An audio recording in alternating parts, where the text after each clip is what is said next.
Besimtarët e krishterë në qarkun e Shkodrës festojnë Krishtlindjen, festën më të madhe dhe më të rëndësishme të krishtërimit. Besimtarët e krishterë nisën të festojnë në mesnatë lindjen e Jezu Krishtit, me qëllim ndërtuar, duke u lutur për paqe dhe gëzim, qetësi dhe dashuri. Besimtarët kanë kryer ritet fetare rreth mesnatës në një atmosferë festive.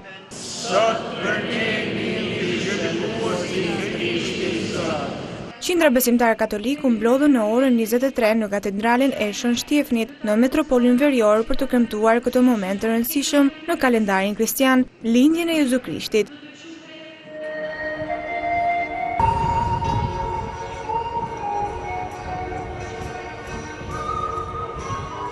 Edhe në Lezhë qindra besimtarë u mblodhën mesnatën e kaluar për të kremtuar meshën e lindjes së Jezu Krishtit. Mesha e shenjtë e Krishtlindjeve u mbajt nga arqipeshkfi i dioqezës në Lezhë, Imzot Otavio Vitale, i cili uroi të gjithë besimtarët katolik për më shumë paqe, mirësi dhe dashuri me njëri tjetrin. Katedralja e Shënkollës në Lezhë ishte mbipopulluar nga prania e besimtarëve që pritën deri në ambientet e jashtme për të kryer ritualet e festës, lutjet apo ndezjen e qyririt dhe faljes.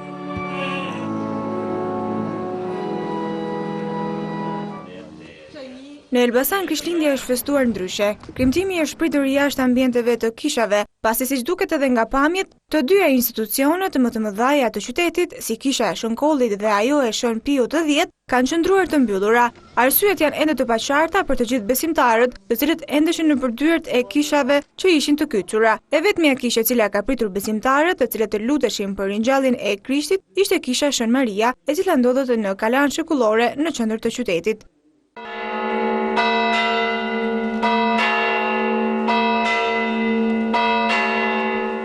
Edhe në qytetin e Korçës është kremtuar dita e lindjes së Krishtit. Mbrëmjen e djeshme në kishën katolike Ringjallja, 10 besimtarë katolik kanë ndjekur këtë ceremoni fetare, ndërsa mëngjesin e sotëm 10 besimtarë ortodoks i janë drejtuar katedrales Ringjallja e Krishtit, ku u mbajt mesha e kësaj dite dhe më tej besimtarët përcollën urimet mes njëri tjetrit. Mesha e Krishtlindjeve është mbajtur dhe në kishat e rrethit të Vlorës. Besimtarët janë mbledhur për të kremtuar festën e Krishtlindjeve.